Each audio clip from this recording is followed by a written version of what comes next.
Hey, everybody. Welcome to the show. Around the Nation right here, TOT Nation. Jeff Waldorf here with you on this Wednesday evening. Happy Hump Day. Hope everybody's having a great Wednesday.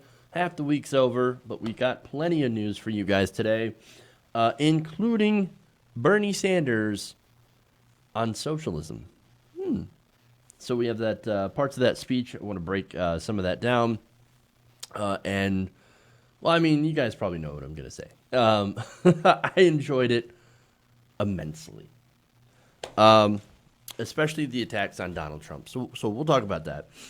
Then, of course, we have a new poll that will make Donald Trump very, very unhappy. That is, if he even acknowledges it.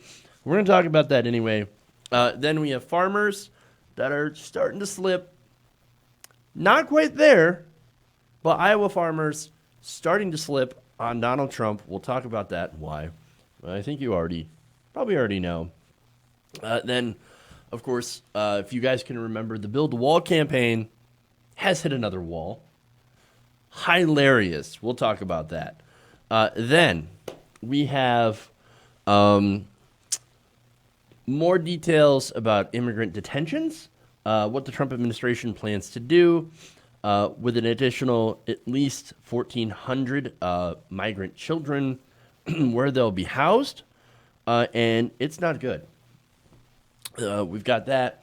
And then, of course, we have a Medicare for All hearing in which the chairman putting on that hearing doesn't want to talk about Medicare for All. So we've got that. So fun times. All right. So that's the breakdown of what we're going to talk about today. But before I get into it, I want to thank everybody for being here. For one, thank you guys and gals in the stream, in the chat.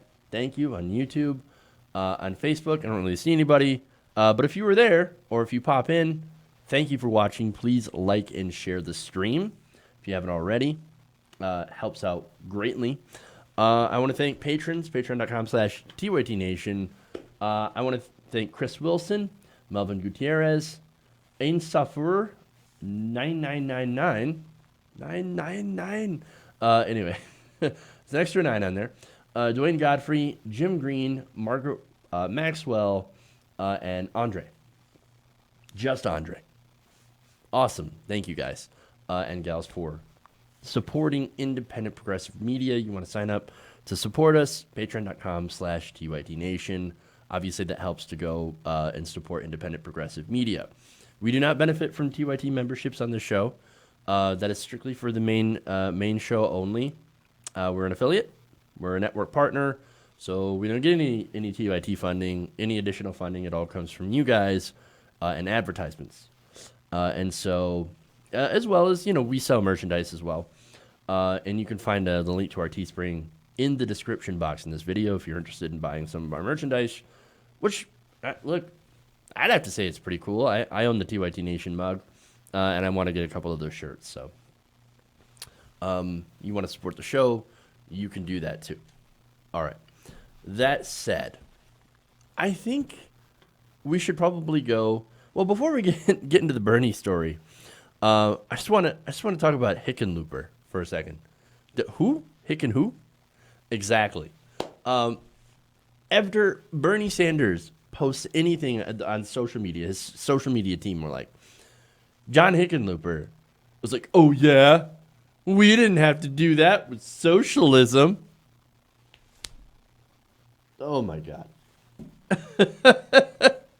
So it's just hilarious how much of a writer he is at this point. And for me, the question is always like, what's it like polling at 0%? I mean, you're trying, man. But boy, what's it like polling at 0? It's crazy. But there it is. Anyway, Hickenlooper. Almost as bad as, no, worse than Klobuchar. Way worse than Klobuchar. And Klobuchar is what, 3% or something? Hickenlooper, 0. Sad. Okay, anyway. I just had to make fun of him before we get to that segment. All right. So now, let's talk democratic socialism. Okay.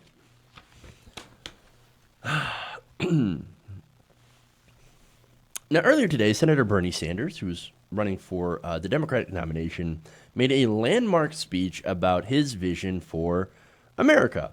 And look, of course, during this speech, he wanted to make a contrast between his vision of America and President Donald Trump. So he starts out going after Trump and then lays out his vision. Let's take a look.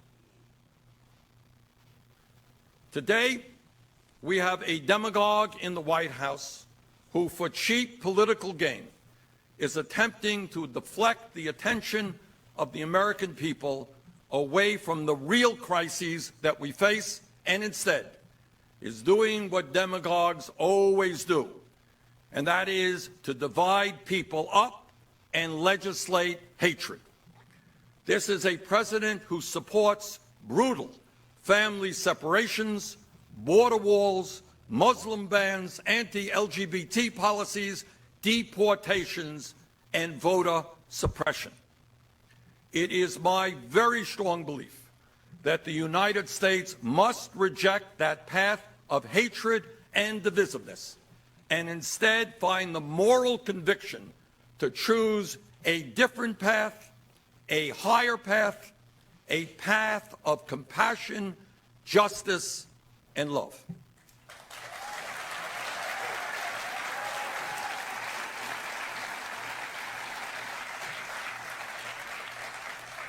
And that is the path that I call democratic socialism.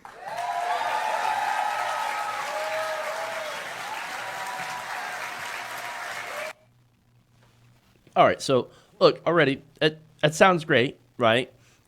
Basically, the complete opposite of what Donald Trump believes. But what actually is democratic socialism? Well, to him, and so here's the issue, right? So there are lots of different labels, right? There's socialism, democratic socialism, social democracy. Basically, what Bernie is saying is that his definition of democratic socialism, and he lays it out later on in the speech, of course, is it's just a different name for being a New Deal Democrat. Now, during his speech, he references Franklin Delano Roosevelt quite often. So he is a social democrat in the vein of FDR. Now, the great thing about that is that FDR was a president that was so incredibly popular that they had to pass laws to stop him from continuously being reelected. Like, okay, 3-term, 4-term. We had enough of this. Okay, we had enough of this guy. He's going to destroy us. And that's Wall Street talking, right? He's going to destroy us. Oh, my God. He's giving people, like, health care and retirement. Ooh, no, we can't have that. So we're going to try to make it so that he can't run for election again. Awesome. Oh, and of course, one of the best parts of the speech is basically echoing another politician who said, "I welcome their hatred." I love it. Okay.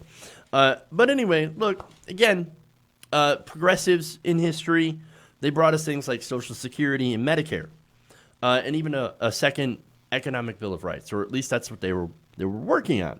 Now, that second economic Bill of Rights, of course, would be a job guarantee, health care, and among other things, right, that Sanders mentions in that speech.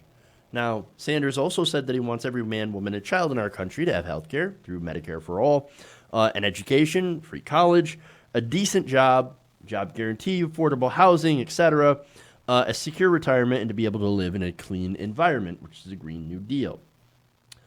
So all of that, of course, sounds absolutely amazing, right? That sounds great, unless you're somebody who wants only the rich to get all the benefits of society. Someone like Donald Trump, for example.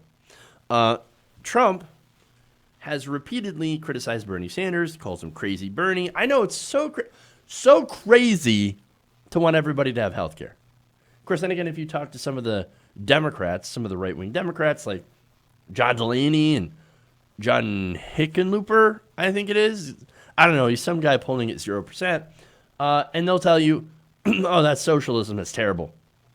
And we actually can't do that. We can't have any of that stuff. Donald Trump and the right wing are absolutely right. We'll never be a socialist country. In fact, this is what, well, before I get to that, quote here, another tactic from the right wing right now that they're using is they're basically saying, well, if we go with Bernie's plan, we're going to end up like Venezuela. Which is hilarious because the way that we would end up being Venezuela is if we put sanctions on ourselves and plotted multiple coup attempts. That's kind of what would happen. Or would have to happen. We've meddled in South America so much, overthrowing leftist regimes and putting on economic sanctions, etc. And then we look, we point the finger and go, look, socialism fails every time. That's because we mess with it every single time. But we don't even want that kind of socialism. What we want is social democracy. What we want is more FDR-style New Deal stuff. Stuff that most other countries have. But anyway, Trump, and this was during his State of the Union address back in February, he said, quote, "Here in the United States, we are alarmed by new calls to adopt socialism in our country. America was founded on liberty and independence, not government coercion, domination, and control. We are born free and we will stay free. Tonight, we renew our resolve that America will never be a socialist country." Yes, we will stay free, unless, of course, you want an abortion, or if you're an unarmed black man who does not want to get shot by the police. In those instances, no, we must dominate you, we must control you, we must destroy you. And that doesn't say anything about what Republicans think about birth control and pornography. I believe Ken Cuccinelli just got a job in the administration. Ken Cuccinelli is the guy who wanted to ban blowjobs. Come on, man. Republicans. Really? Now, of course, Bernie Sanders. Today, Bernie Sanders is a great response to this. And I want to show that to you guys. What he's going to do is he's basically going to reverse Donald Trump's criticism and paint him as a socialist as well, but a socialist for the rich. very clear. While President Trump and his fellow oligarchs attack us for our support of democratic socialism, they don't really oppose all forms of socialism. They may hate democratic socialism because it benefits working people, but they absolutely love corporate socialism that enriches Trump and other billionaires. If you are the Trump family,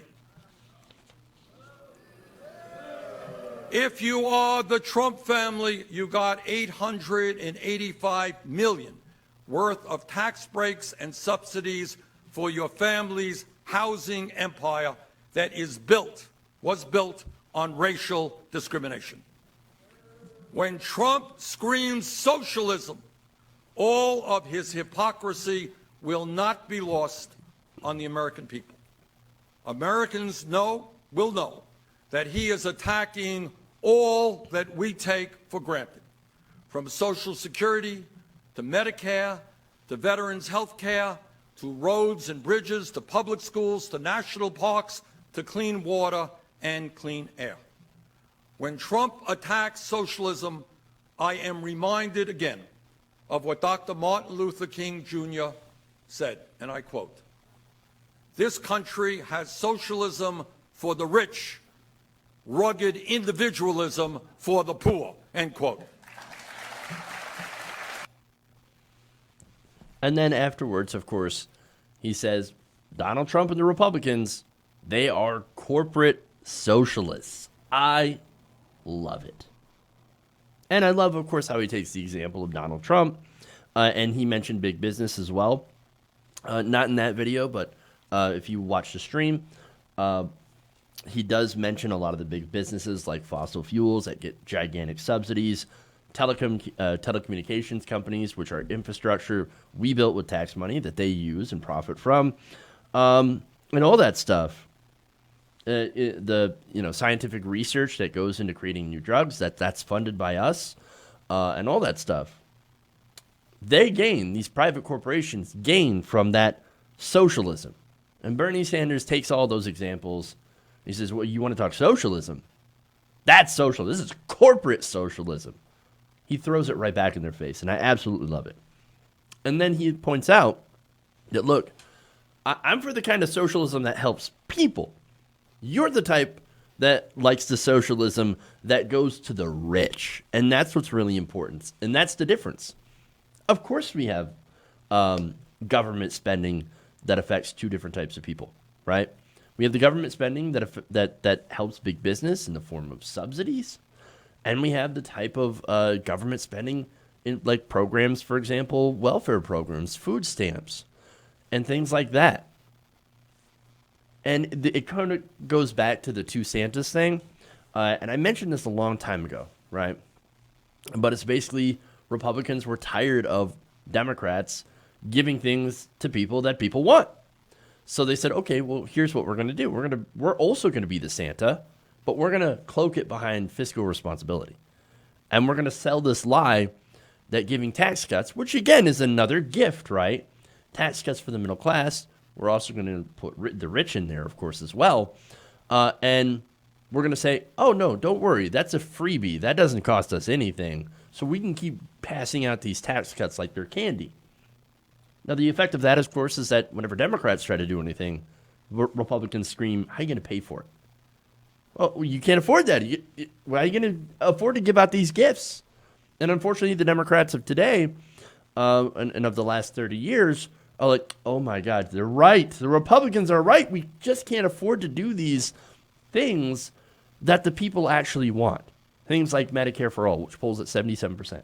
Things like free college. Things like even enacting a $15 minimum wage that doesn't actually cost anything, but then they come around and lie and say, oh, no, that's going to hurt business.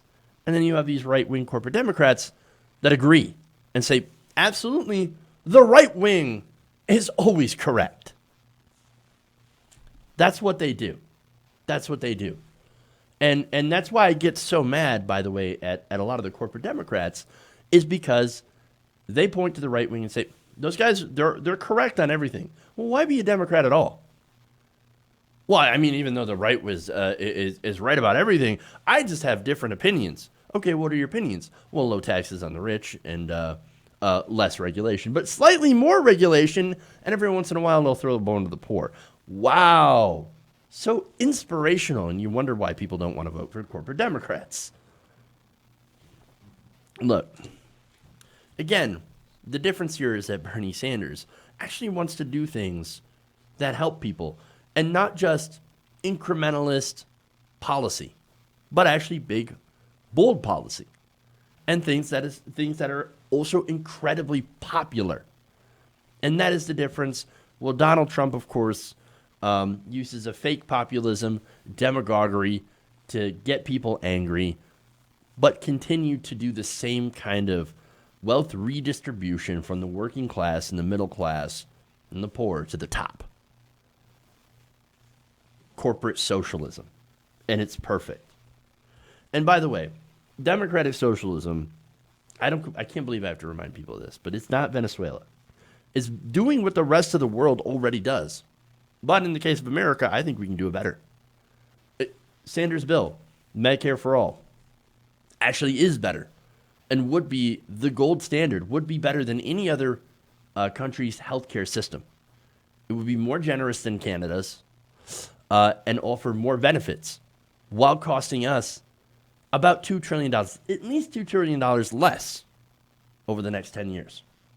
It's smart policy. And it's great politics. And when push comes to shove, America can do it. We can get it done. We have a history of being able to get it done.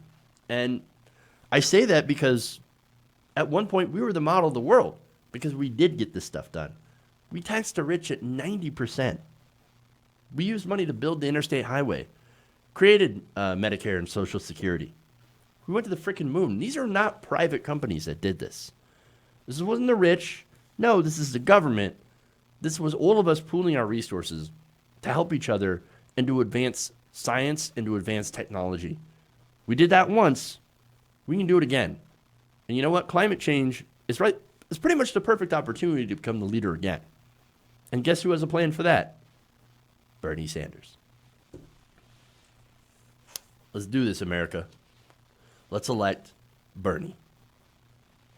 Okay. All right. So now let's go to Trump.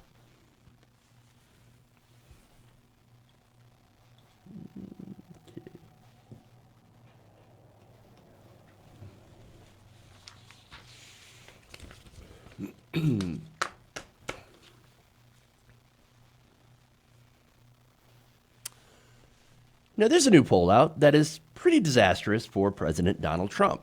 Now, this is a new Quinnipiac poll that just recently came out, and in it, it showed that Trump would get basically his ass handed to him by most of the Democratic field if the election were held today. Now, let me give you some numbers on that. Now, of course, right now, so far, the person that is actually beating Trump the most would be Joe Biden, who has a 13-point lead over Trump, 53-40. Right behind, in an incredibly strong 9-point lead, is Bernie Sanders, 51-42, absolutely crushing. Senator Kamala Harris has an 8-point lead over Trump, 49-41. Elizabeth Warren at 7. She's leading Trump by 7 points. Then Cory Booker. Then Mayor Pete Buttigieg. Both all beating Donald Trump. He's getting crushed by even Mayo Pete. Wow. Sad. Now, of course, usual caveats with the polls. It's early in the contest and all that. And everything that comes along with it. And sample size, of course, you're going to have the Biden lead be a lot bigger because mostly you're going to be doing landlines. And more people, of course, know who Biden is. He was only the vice president of the United States for 8 years. And so, again, the usual caveats, right? But with that said, boy, does that suggest that Trump is in a little bit of trouble. In fact, social media, and I love this, social media had a few things to say about it, including conservative attorney George Conway. Now, George Conway is the husband of White House counselor Kellyanne Conway, which must make for some very interesting dinner conversation. He noted that Trump's ceiling in the poll was 42%. So he is not getting over 42%. He said, quote, "That's disastrous for any incumbent, whether he or she is running for dog catcher or president." Well, to be fair, I don't think that anybody would vote for Donald Trump for dog catcher. He is deeply unqualified. Now, again, this got trending on social media yesterday, and people made even a lot of jokes about who would beat Donald Trump in a hypothetical matchup. And so this is fun. Again, we're just having fun because it's ridiculous. Molly Jong Fast compared colonoscopy to Donald Trump, saying the colonoscopy would win 54-39. Curl Power said stepping on Legos, 50%. Donald Trump, 41. So good. Tony Poznanski says the machine that blows puffs in your ear at the eye doctor, 42%. Trump at 41. I hate that machine, by the way. I hate it. Theodore Moore says Pizza Rat, 49%. Trump, 41. These are some great hypothetical matchups. I love it. Amy Vanderpool said that dry soda in your car cup holder where 3 pennies were stuck. 48%. Trump, 41. Santa Claus CEO says Game of Thrones Season 8, 47%. Trump, 41. Now that's an interesting comparison. It's quite a matchup. Digidad says Root Canal 46, Trump 42. That's real close. SFP Photo Guy says Eternity with Kenny G. I don't really have a problem with Kenny G, but whatever. He still wins 48% to Trump's 41. Devin Nunez's cow says cow 53, Trump 41. Chocolate pineapple pizza 56%, Trump 41. Oh, that's great. King Joffrey, this is Kent Merritt, saying if the elections were held tomorrow, King Joffrey, 59%, Trump 41. I don't know, man. King Joffrey, what's his health care plan? I don't know. You might want to look into him just a little bit more. Taylor K says, Drowning in Lava, 59. Donald Trump, 41. Jessica Elizabeth says, Lord Voldemort, 55%, Trump, 41. And E. Lynch, finally, with the Night King, at 59%. Trump, 41.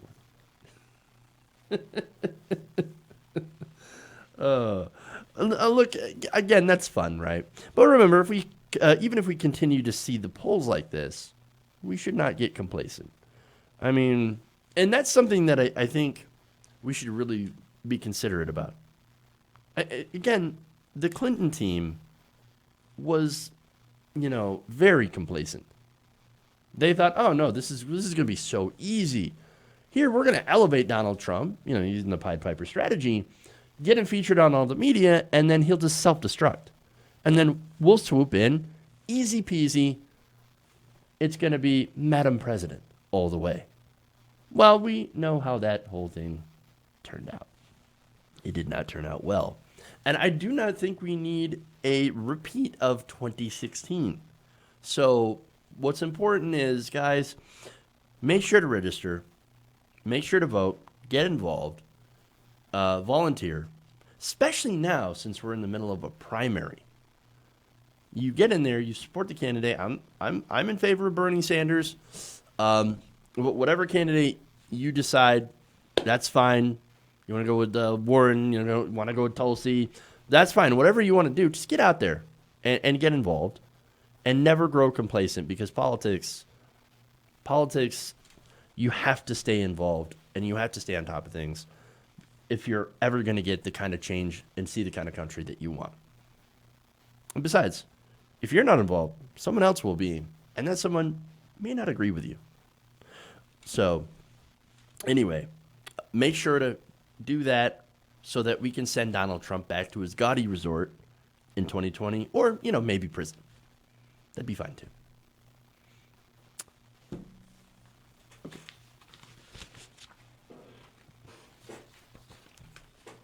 Again, a little bit of fun. All right.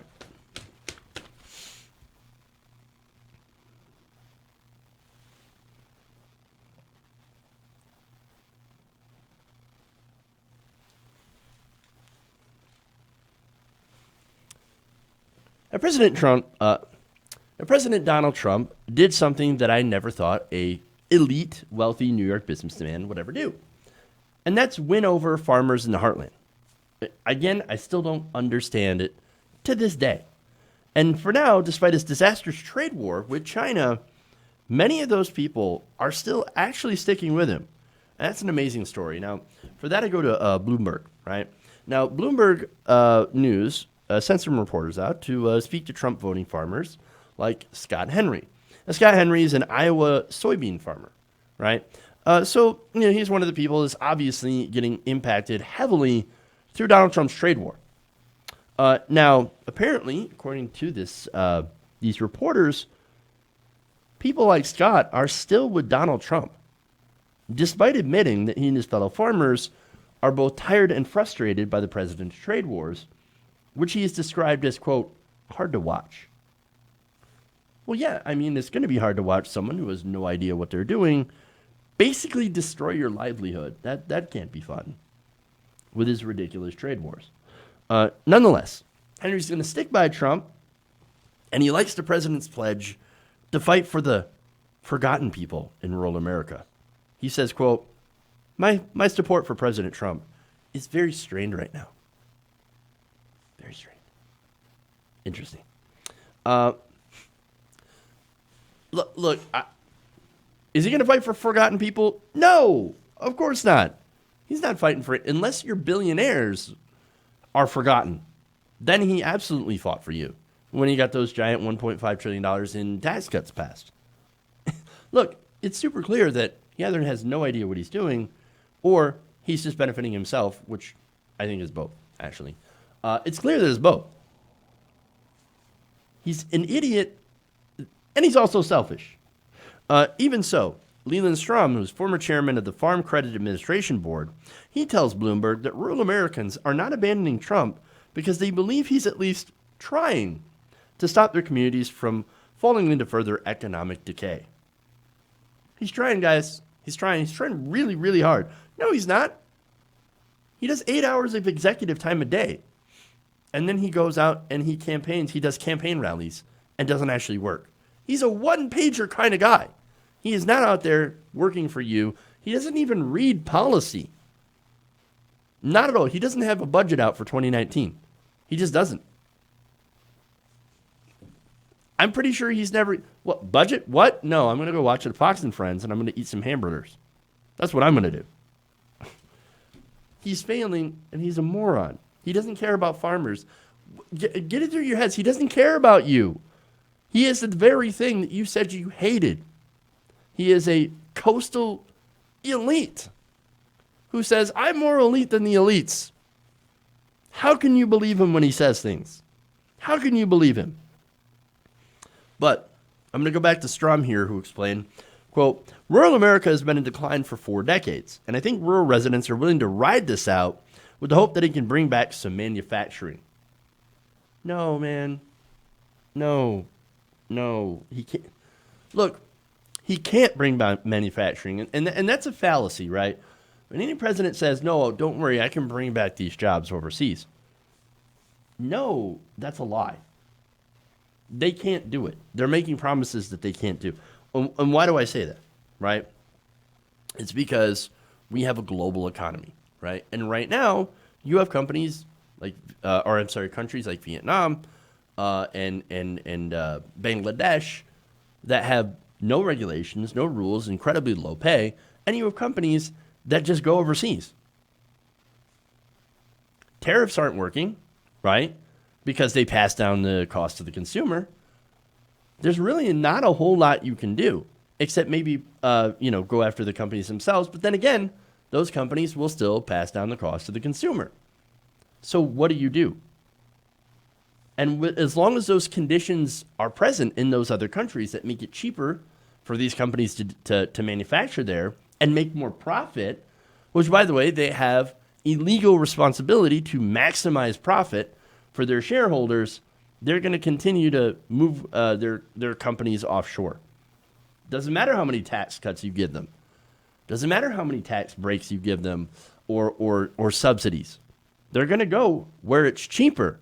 Well, I guess it does matter how many you give them. As long as it makes it so that it's cheaper to be here. And that's unfortunately the nature of the global economy. That's why we actually need better jobs, we need smarter jobs, and we need jobs that are unable to be outsourced. Looking towards the future, doing things like solar. Solar is one of the biggest, one of the largest sectors that is growing in the American economy. Why don't we do something about that?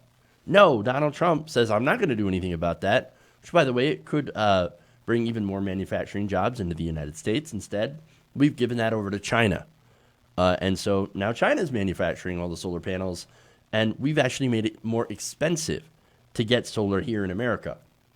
So congratulations, Trump administration, for screwing that up. He's not going to bring back manufacturing. Not with the tariffs, not with the tax cuts for the rich. Look, in fact, what happened is when he did do the tax cuts that he promised would help bring back manufacturing, these companies just took that money and they did over $1 trillion in stock buybacks. That's it. That doesn't create jobs. In fact, companies have no incentive to create jobs or raise wages. None. So what are we doing? Look, the economy that Donald Trump keeps crowing about and talking about, that'll be my way to go and win the election, right? Stay on message, the same message that I had last time, make America great again, keep America great. And look at the economy, it's so fantastic. That economy is built on a house of cards. And it's going to collapse, just like anything that is too top heavy. And so, look, right now, the farmers are getting hit first. But it's going to get worse if we don't do anything. In fact, according to the National Corn Growers Association President Lynn Crisp, American farmers right now are facing a perfect storm of bad conditions that are hurting them. And he says that further trade wars are something that farmers cannot afford. Now, there's a lot of factors, as I said, that the president can't do anything about when it comes to bringing manufacturing back or bringing jobs back or whatever, or hurting the economy. But there are things that he can do, and that is trade wars. What he's doing with his trade war with China and possibly one with Mexico is making it even worse for the farmers that he said he was going to help. And by the way, the subsidies that we talked about, first the $12 billion, now the $16 billion in farmer subsidies. It's not going to mom and pop farms. It's not going to the small farmers. It's going to the large corporate farms. He's not on your side. He's not on your side. And I know that, again, small farmers have been ignored and screwed over, and I get it. But voting for Donald Trump, supporting him, is not going to help you at all. And Trump and Republicans will continue to give you lip service while exploiting you for your vote.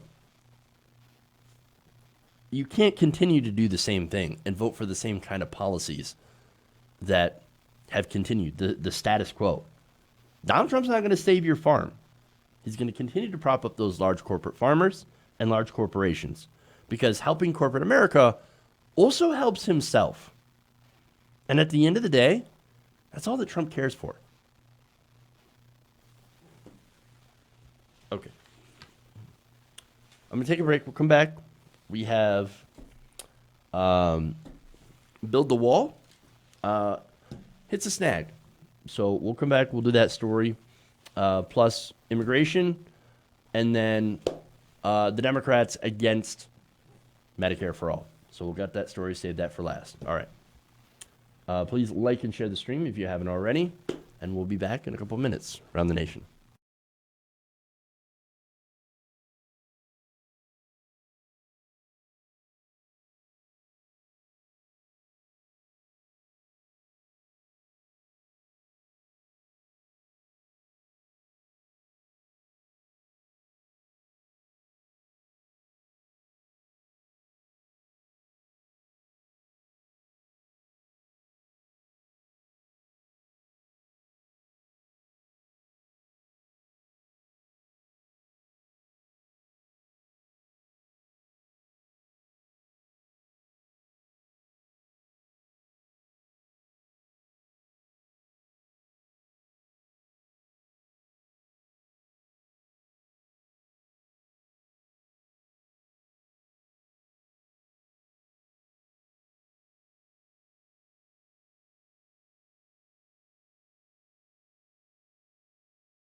Welcome back to the show.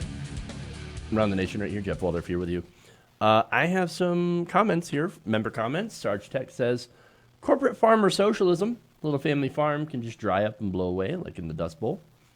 Man, you know, when you think about the Dust Bowl, what happened and all that, it just makes you think the horribleness that is to come when it comes to climate change. Oh boy. So I'm not looking forward to that. Right now, nobody's doing anything about climate change. It's like we've got a meteor heading towards us, and that meteor, everybody's saying it's going to hit us. It's right there. It's right there. I can see it. And yet half the country, it seems like, or at least half our elected representatives are like, yeah, I don't see it. It's not there. And then, of course, there are others that are like, I see it, but you know what? I think we can go a middle ground approach in being able to deflect that. No, it's going to hit us. It's going to hit us now. We got to do something about it. I don't know how I turned that into a climate change rant, but it's a good point, though. Corporate farmer socialism. Again, socialism for the rich corporations, individualism for the rest of us. The Serial says, I just don't get how the farmers keep voting in a way that hurts them over and over.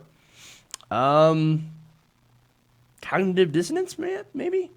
Oh, no, they're not coming. They're not going to hurt me. This is to go after someone else. No, I'm fine. I don't know. LL says, the removal of environmental and financial regulations, all the tax cuts for the wealthy, removal of benefits for the poor, elderly, or children, stacking of the Supreme Court, and the abandonment of any responsibility or concern for voters in this country. I guess that's what runs Republicans. And a non-member comment just says, that's the nature of capitalism. Fair enough. Okay. That said, let's get to more stories, huh?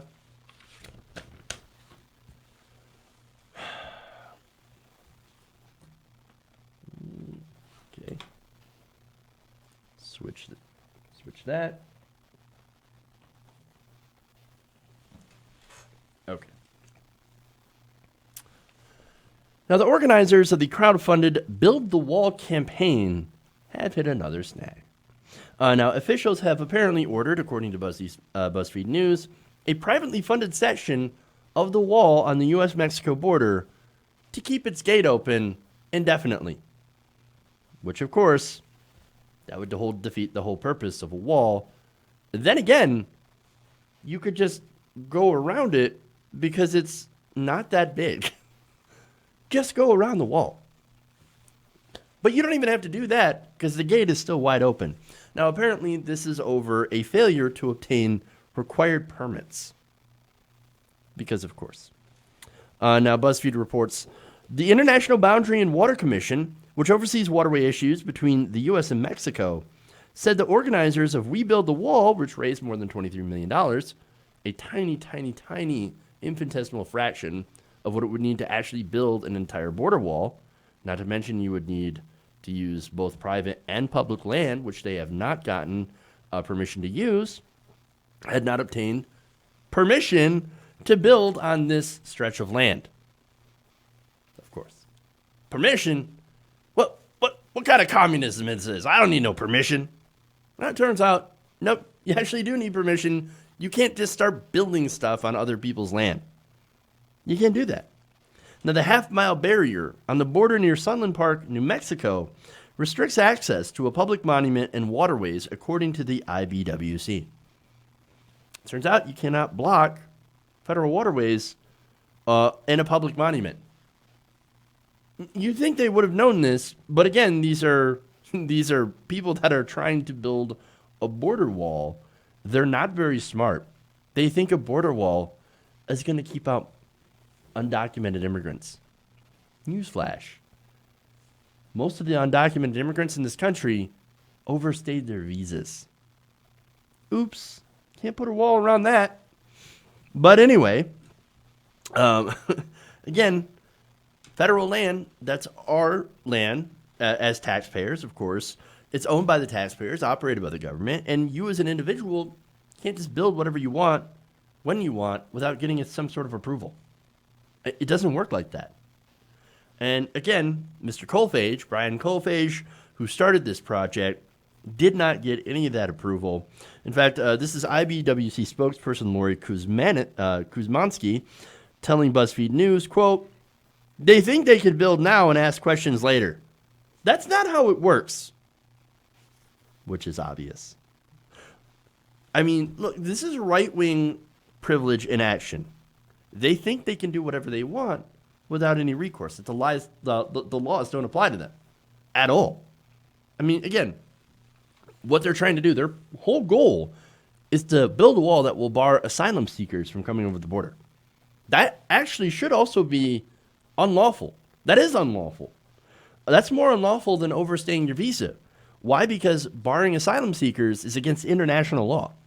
And it's worse because it puts people's lives in jeopardy. But again, white right-wingers don't care about the law. This is the side that pointed weapons at police officers. No, but the big irony about that, of course, is the Bundy clan, the ones who actually pointed weapons at police officers when they tried to take over a bird refuge. They actually agree with the asylum seekers to say, yes, they should be able to come into the country. There's some irony for you.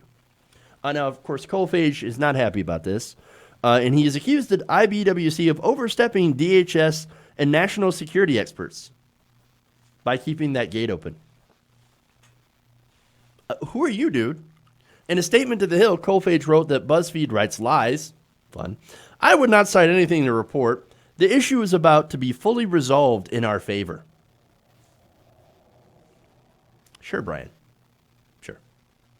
Kuzmansky said the agency had been told the project would be restricted to private land, which, look, if somebody gives you permission to build on private land, well, then there's nothing you can do, right? As a federal government, that's private property. And so if you say, yes, I want you to build a big section of steel slats or a wall on my land, perfectly fine, right? We got no problem with that. I mean, other than it's incredibly stupid, but yeah, go ahead. Now, the problem with the wall is that if you've got somebody in there that has private land that says, no way in hell are you building a wall on my land, well, then doesn't that defeat the whole purpose of a wall? If you have giant gaps in it?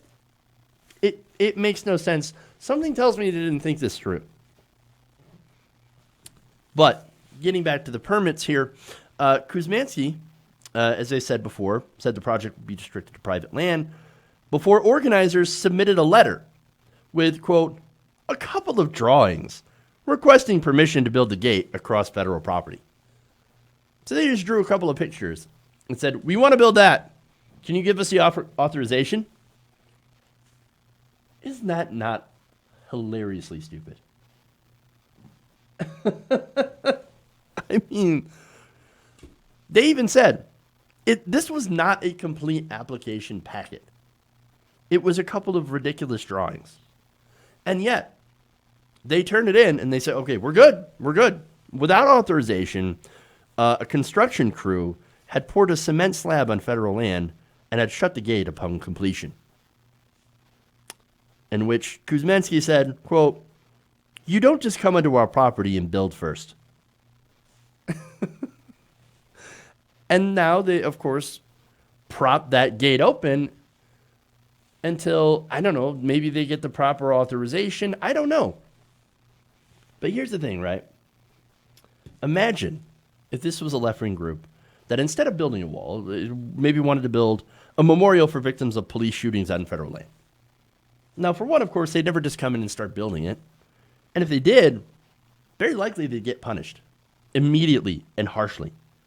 I mean, look at the difference between barring asylum seekers, right, from entrance into the country. Again, asylum seekers have a legal right under international law to be present on U.S. soil, either on U.S. soil or at a port of entry in order to claim asylum. If you are barring that, then that would mean that you were against, that you're breaking international law, right? Now, you do that, not punish at all. In fact, you run a militia that points weapons at people. No punishment, right? But you give food and water to asylum seekers, and you face 20 years. There was a recent case where somebody who left out food and water for these asylum seekers And they tried to put him in prison for 20 years. And the only reason that he did not go to prison is because the jury was like, no, dude, I don't think that's a crime at all. But hey, you want to build a wall? You just need to come back with some proper paperwork.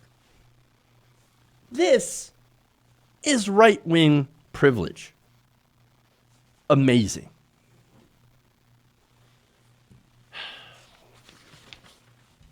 All right. I'm going to skip the immigration story. We're going to do the Medicare for All story. Really important. And I should write us out at the end of the show.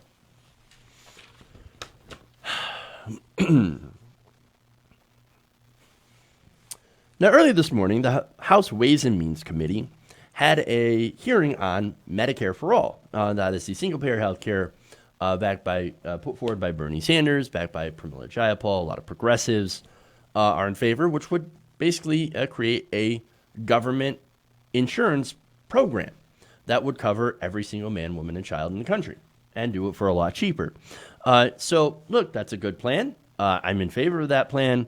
But apparently, not only Republicans, but Democrats as well are not in favor. And this would include Committee Chairman Representative Richard Neal, who before the hearing began, reportedly informed the panel's Democrats behind closed doors that he does not want the phrase Medicare for All to be mentioned at all during the session. So here we have a hearing that's supposed to be about Medicare for All, where you can't mention the words Medicare for All. Isn't that a little strange? I don't want you guys to mention that, but wait, that's what we're here to talk about. Yes, but you can't talk about it. Then what are you supposed to talk about? Well, let me go to the Intercept reporting here. Neal, Massachusetts Democrat, has been in office since 1989, told the Democrats in the panel that he didn't want the phrase Medicare for All to be used. Instead, he said the hearing should focus on all the different ways to achieve what he calls universal health care, or universal health coverage, which he said was a better term to deploy. Okay, look, if you're talking about terms, this goes back to earlier Intercept reporting where there was a slideshow that was given in private to Democrats, and I believe bundlers and maybe some donors and fundraisers that talked about, hey, it's not politically good to use the words Medicare for All. How about we do this instead? But this is not just about language, right? This is policy. Let me give you the quote on how he feels about Medicare for All as a policy. Quote, Medicare for All was wrong on policy and is a political loser. This is according to sources cited present at the meeting that was held last week. I mean, that's pretty clear. Look, Medicare for All is the best way to achieve universal coverage. If that's what you want to do, if you want universal health care coverage, that's the way to do it. That's the most efficient way. That's the best way. It's actually one of the cheapest ways. If you don't want to do it, if you don't agree that's the best, like if you don't like that policy, then you're basically saying, I actually don't want universal health care. I don't want real universal health care. I want fake universal health care. I want maybe a public option, which is a Band-Aid. Or I want to just fix the ACA, which has left 30 million people without health insurance because we can't afford it. And the people that have health insurance have to pay copays and deductibles that they oftentimes cannot afford. So, look, either you're in favor of universal health care, which is Medicare for All, or you're not. I think it's fairly clear that Richard Neal is not in favor of universal health care. It's BS. All right, he continues. I'm starting to get a little angry. Okay. Neal did not deny, by the way, to The Intercept, that he wanted the focus of the hearing to be on the more vague idea of universal health care rather than the specific solutions proposed by Medicare for All advocates. I don't care about details. I don't care about policy. All I care about is making my donors happy. And my donors hate Medicare for All. He said, quote, I think what we're talking about is universal health care and access. Access. Oh, here we go with that access crap. You know what? I have access to a Lamborghini. Doesn't mean I can go and get one. Well, I have access to it. I can't afford it, but I have access. Well, it's the same thing with people's health care. And by the way, not the same thing. Terrible. Like, example, because healthcare is not a consumer good. It's not an iPhone. You can't just opt out of healthcare. No, I mean, I could go and get a heart heart surgery or something. Or I could get an iPhone. I'd just rather get an iPhone. Because, if my heart fails, I'll be fine. No, you'll be dead. You die without health care.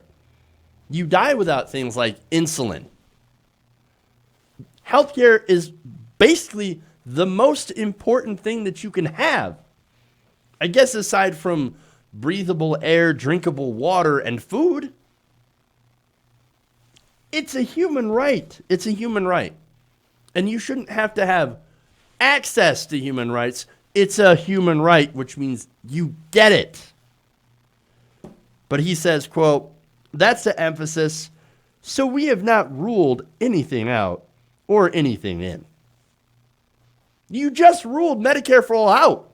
You said, I specifically do not want to mention Medicare for All in this hearing at all. So immediately you are lying.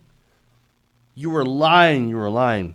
And he said this finally, quote, "And we think that continuing to gather information, I helped to write the Affordable Care Act. I'm naturally in favor of expanding it." Anything but Medicare for all. Anything but Medicare for all. That's what he's saying. Or really anything that threatens his precious health insurance industry. Now, Richard Neal has gotten tons of money from that very industry. Is it any wonder why he does not want to talk about Medicare for all? Is it any wonder? Is it any wonder? Now, Bonnie Castillo, who's a registered nurse, and also the executive director of the National Nurses United, who has been pushing Medicare for all, follow the nurses because they actually know what's going on. She said, quote, "The existing system reinforced the healthcare industry that is structured to generate profits, not to take care of people. Leaving commercial insurers in charge of our health would continue to fail patients. Exactly why Medicare for All is the only solution that will guarantee healthcare as a human right in the U.S., as in so many other wealthy nations. And, by the way, it will do it more cheaply than our current broken-ass system does." But, of course, with any giant transformational change, you're going to have people who benefit from the status quo. And those people who benefit are going to defend it at all costs. So understand that whoever's doing that, be it a congressman or a presidential candidate, whoever's doing that, it's not on your side. And there is, when it comes to healthcare, no middle ground. Medicare for all. Okay. All right. Guys, that's it. That's all I got for you guys. Thank you for tuning in, for going around the nation with me. Please like and share the stream if you haven't already. Consider becoming a patron, supporting independent progressive media. That is patreon.com/TYTNation. Also consider becoming a channel member by hitting the join button. Like and share, as I said, us on Facebook, facebook.com/TYTNation. We're trying to get to 10,000. That is a long way away. But we're trying to get there. So if you have Facebook, go and like our page. All right. Thanks, guys. Love you all. And remember, change begins with you. Good night, nation. See you guys tomorrow.